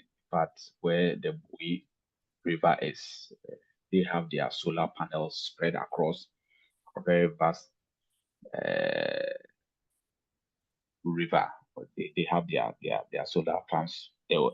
The VRA also has one up north there. We have a few of them, and so we should be able to empower the state institutions like they are doing. They should be given more resources to be able to bring or generate more of the solar. And once they are empowered to generate more, it has to be connected to the national grid to increase the megawatts that we consume on daily basis. And once that is done, since that may be cheaper compared to thermal, we will gradually be reducing the thermal stake in our mix, which would continue to make electricity or power affordable, as I stated earlier on. Okay, so please, another follow-up. So kindly help us clear this myth that in Ghana, if you invest so much into solar and you are injecting your surplus onto the grid, you are rather charged as the customer rather than the company giving you the benefits of giving extra supply to the grid. Can you clarify this for us? Okay, so the Energy Commission has this modality or arrangement in place. You cannot, on your own, move on to say you want to, for the want of a better word, establish a solar farm in any part of the country without going through the due process and regulation. And Okay. once you are able to do that, you come close to the table to negotiate before it is even put on the national grid. And they have done it. If you look at VRA, and we, apart from them, we have other renewable energy company, BXC, which is close to us in the central region. They have put theirs on the national grid. And so it's just a matter of having an arrangement, going through what the law says, going to Energy Commission to understand how you must roll your things out when you get on board. And I think you should be fine. We have some of the best laws, if you ask me, in the world. Most often than not, the implementation has always been the problem. But I think with time, we'll be able to acquaint ourselves with the challenges that comes with it. So if anyone here, if anyone listening to us as a partner, anywhere that is interested in getting on board for renewable energy to produce, please, you have the capacity, you can do it. Just get on board, get it done. Energy Commission will see you through. Thank you. Okay. So, Mr. Dixon, please, you can come in with your input.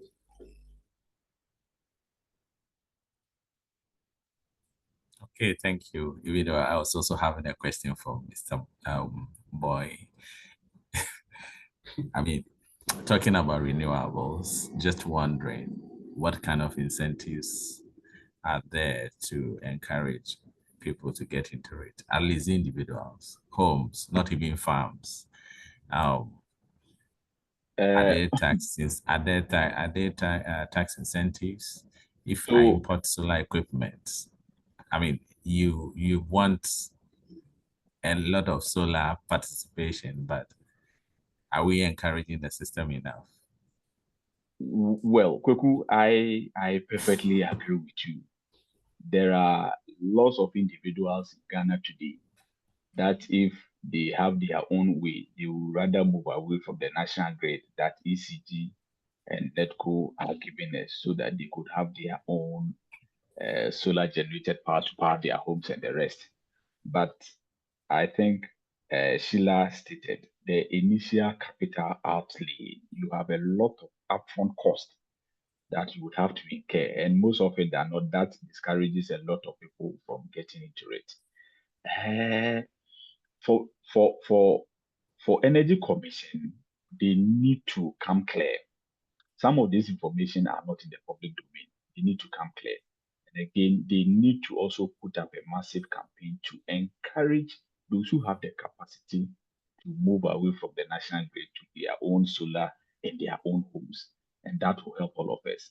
Like you said, the incentives may not be encouraging currently, but if they come out clear, do massive publications or awareness for people to know, and if the government at the end of the day can also help, because the policy direction is driven by the Ministry of Energy. And so if that comes from them, or if that should come from them, that anyone who is interested in getting on solar would have this rebate.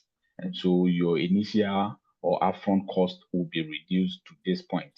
The taxes on you importing solar equipment to get your solar fixed in your house will be given a rebate or a tax holiday. All those things will serve as incentives. But until that is done, we will continue to be the situation we find ourselves in. And that will not be helpful in the long term. That's why I said, for my outlook for 10 years' time, some of these bottlenecks should be dealt with. They should be removed. Individuals with the capacity to get onto solar or renewable energy should be encouraged. And the encouragement should come in the form of tax rebates or tax holidays and the rest. And I think it will help all of us. Okay, thanks. So back to contributing to in terms of what are the indicators? For me, I would still think that the natural gas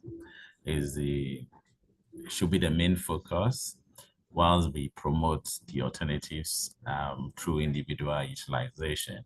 And I'm looking at it such that within the next couple of years, the utilization of WACP will be very significant. Currently, it's just about 30-35%.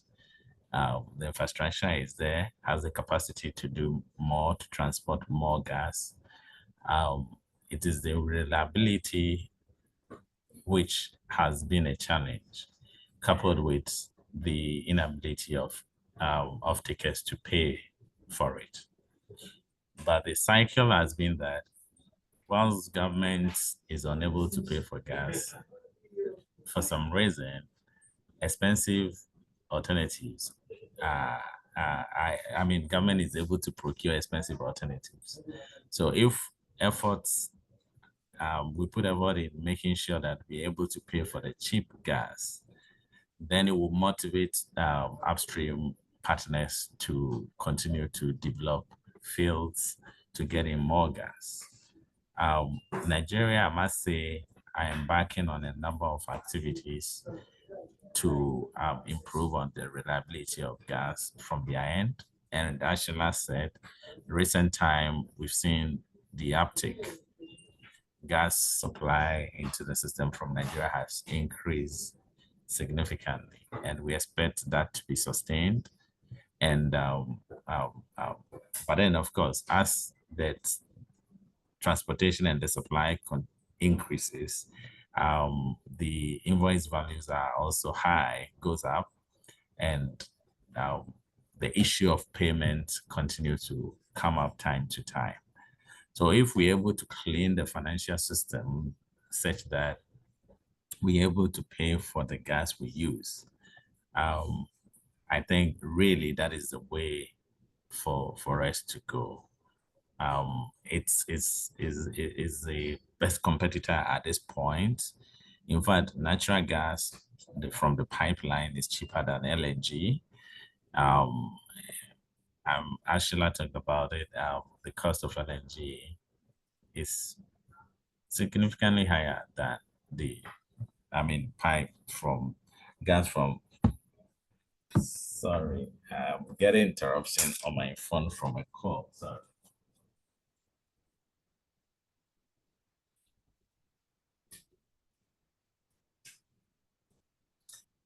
Sorry, I hope you can hear me. Please confirm, William, if you can hear me. Yes, please, we can hear you. Okay. Yes, we can hear you. So yeah, great. So that's what I was trying to say, that we're able to fix the payment challenges. It encourages upstream partners. We get more gas. At the end, as Sheila presented, a number of plants need gas. In fact, Ghana has the capacity to actually generate more power and also supply to neighboring countries. I am aware that some of our IPPs have been contacted to supply power to, say, Burkina Faso and others. Already, VRA has a contract to supply power to our neighboring countries. And so in that way, if we're able to kind of clean the system to get more gas into the system, we create more jobs, we create more generation power, reliability and sustainability of power supply becomes the thing, and we're able to earn foreign currency by exporting power that we generate. So it's a space that really needs to be explored. I know William is highly on renewables, but honestly, it is to supplement, not at this point to be the main thing. And we can have the debate on it, but globally, all over, renewables, even China, I mean, recently they've been on heavy dams just to hydro to get supply. I mean, China has the capacity to do a lot of solar, but yet they are unable to complement significantly in terms of generation from that source. Yeah. So William, I know you and I can have Sure, a long sure. debate on Yeah, that. Yes. that's true. That's true. Yeah. That's true. Yeah. Okay. So to Engineer Sheila, when you were presenting, you showed us a chart where there was our energy supply and the energy demand. So there was a gap where currently we are not able to meet. So we are asking, why do Ghana still supply power to neighboring countries if there is still a demand gap where we are not able to meet that demand in our own country? Okay, I think a lot of people have issues with us exporting, but I would say two things. The first thing is, one, you have a contract with someone to supply them with power. So definitely you have to honor that contract. And secondly, this is, we are in the WAP market, okay? So you cannot decide that I'm going to curtail power to people because you cannot meet your demand. Even the supply we give to them, if we curtailed everything, we still wouldn't have enough to meet our demand. It's that bad. Now, the third thing too is that it is a market that makes sense for us because like Kweku was saying, it is foreign exchange, it is hard currency you are going to get. The people you are supplying internally are not being able to pay you. Would you keep doing that to collapse the whole power sector? Or would you try at least to get some market outside so that you can let the business keep going? So I'll tell you for a fact, but don't quote me anywhere. If we didn't have exports, a lot of the energy, the power sector industry will collapse. Like VRA, Gradeco, those are the places that at least you know that you can get some money to get the business running. If we still depend on these problems we have with ECG every time, then we are going to collapse the power sector. So there has to be a balance. There has to be a balance. But I would tell you that even in the deficits, they still are also curtailed. But you don't have to curtail everything. You still need your business to run. So yeah, that's why we still export power. Okay, thank you very much. So this is going to be our last question, and it goes to all our presenters, so our speakers. We are early career professionals, and we seek to build practical experience in energy infrastructure and then supply optimization. So to Engineer Sheila again, kindly in terms of power economics and markets, what is your advice to young professionals, to us as students, the roadmaps we can follow to take advantage of the opportunities that are coming in the energy sector?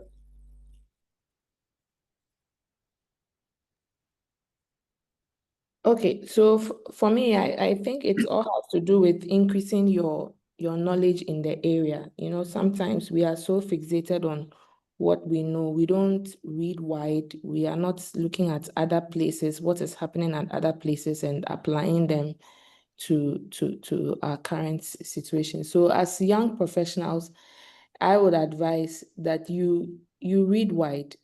If you have to take a course in something, take a course in it. If you need to do an internship, do that. If you connect with somebody who is ahead of you, for the person to mentor you, you should be able to do that. And I think it's the first step in getting yourself out there. Yeah. Okay, thank you. And Mr. Dixon, please, same preamble as early career professionals. Any advice how we can build practical experience based on your expertise in gas commercialization and scheduling? Yeah, thank you. So I just will write on what Sheila just said. For me, one of the important things that sometimes we learn it late is to have a mentor, build a network. I mean, the two really goes hand in hand, and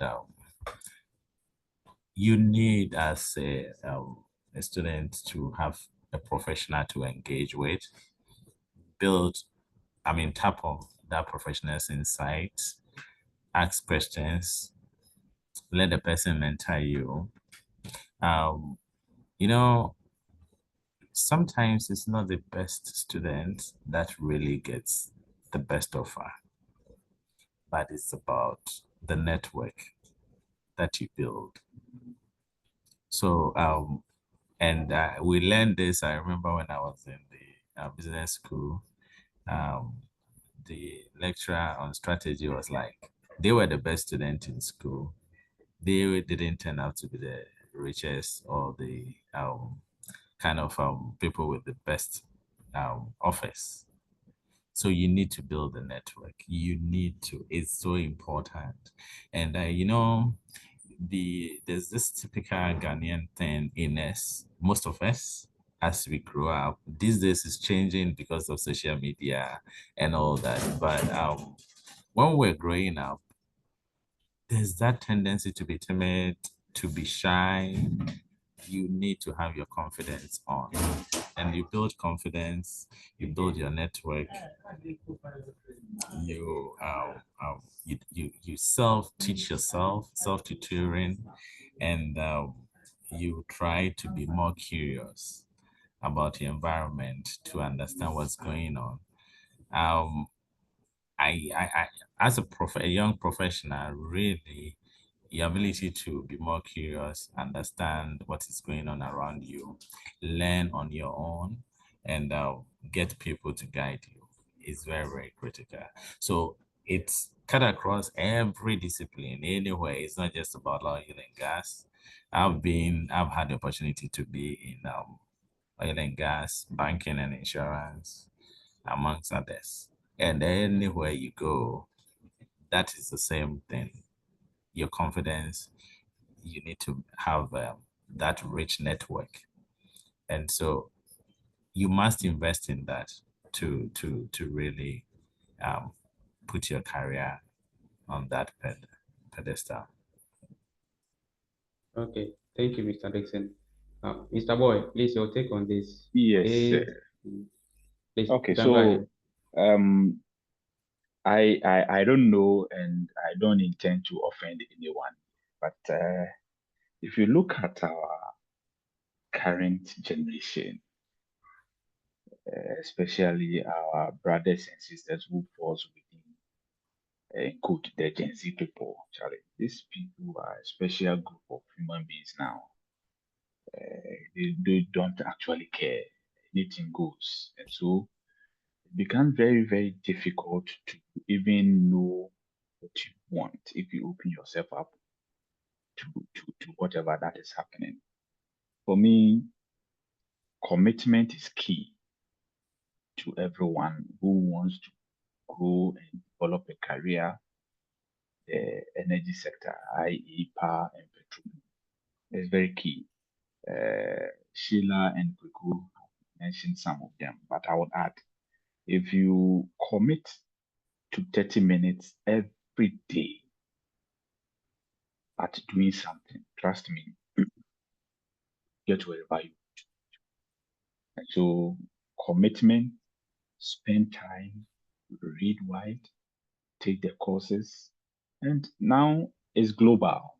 You can sit in Ghana and you'll be doing things that those in the US, those in the UK, everywhere are doing. You don't necessarily need to travel or move to wherever they are before you can undertake them. You can take them now. So take advantage of it. Make good use of the things that you have around you, the gadgets, the TikToks, the Facebooks, the X, and the rest. We are not saying you should not get on them, but minimize them. It will help you rather than spending 1 hour on those apps every day. Spend 30 minutes and use the 30 minutes to do something which is more focused on what you want to build. Get mentors as well. They really help. Personal experience. I did science in Accra Academy in those days. And it was largely because those days, if you were quite okay or good at the GSS level, then everybody says that, I have to go and do science. So I fell into that trap. I don't regret doing it, but if I had gotten someone to advise me back then, I am sure it would have been a different game now, but it's okay. So you have information in abundance. You can get them at anywhere you want. So please make good use of the information. Be inquisitive, coach, and that will also help you. Take internships as it has already been said. Get onto it. Work yourself out. Most of us today rather would want to look at what we are getting in return rather than what we are putting in. But we always forget that what you put in for a longer period of time build you up experience and all those things so that whatever you want to be or you want to do, you can do it. It's an interesting industry. Everyone in and around the world is looking up to it. So if you want to get in, you can. Fine. Thank you. Thank you, Mr. Boy. And this brings us to the close of our Q&A session. So here is a few recap takeaways from our presenters. So career-wise, Engineer Sailor said that as young professionals, we should read wide. Yes, we should increase our knowledge in the area that we want to grow in. And Mr. Dixon mentioned that it's very important to build networks. So as we are reading wide, as we are going for knowledge, we should build networks and also seek for mentors, people that can teach us the field that we want to grow in. They can guide us and then show us the roadmaps we have to follow. And then Mr. Boy said something amazing that if we can commit 30 minutes every day to maybe a career we want to pursue, something we want to do, he said that we can go anywhere we want to if we can commit just 30 minutes a day to a course, to reading a book, maybe a practical session, we can go very far. Then more importantly also, we should take internships because where will you meet the experts in the field you want to pursue as a professional? They are in the industries, and it's when we go for these internships, that's when we meet them and they're able to coach us and then mentor us. So thank you very much for joining us today. We are very, very, very grateful for the time and the commitment that you've invested to be part of this webinar. At this very moment, I want to draw your attention to a short feedback survey in the chat box. This is to help us get better. We want to hear from you, your ideas.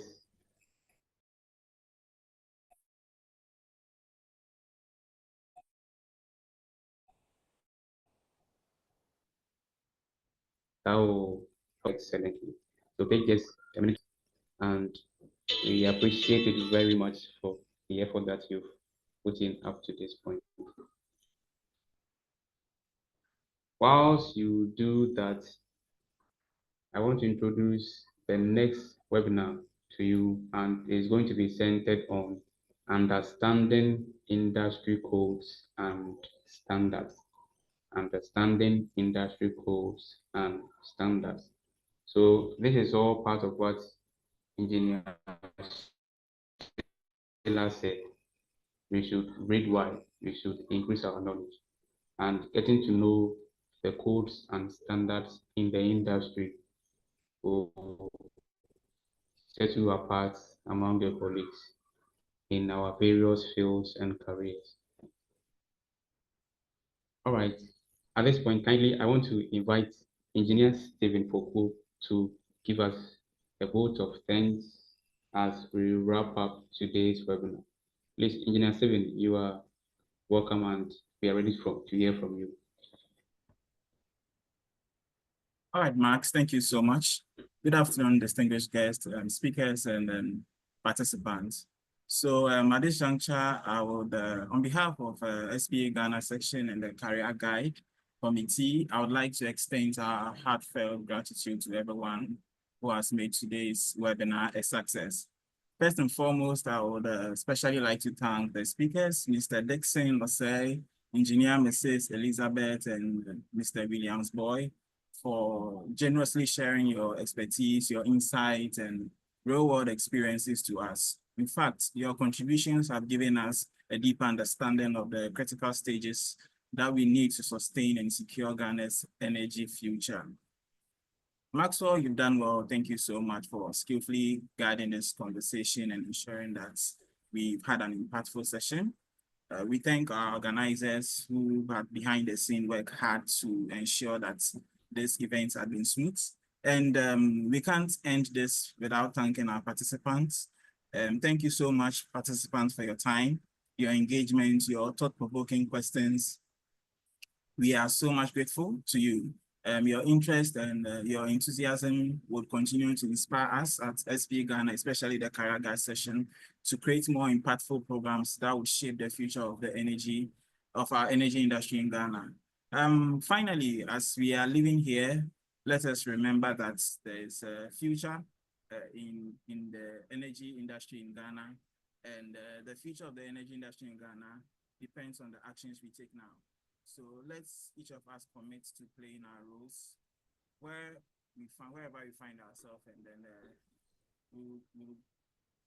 in the end, we'll see that the future of Ghana in terms of our energy would be something good that our kids and generations will come and meet. So thank you all once again. We look forward to having you in our next program.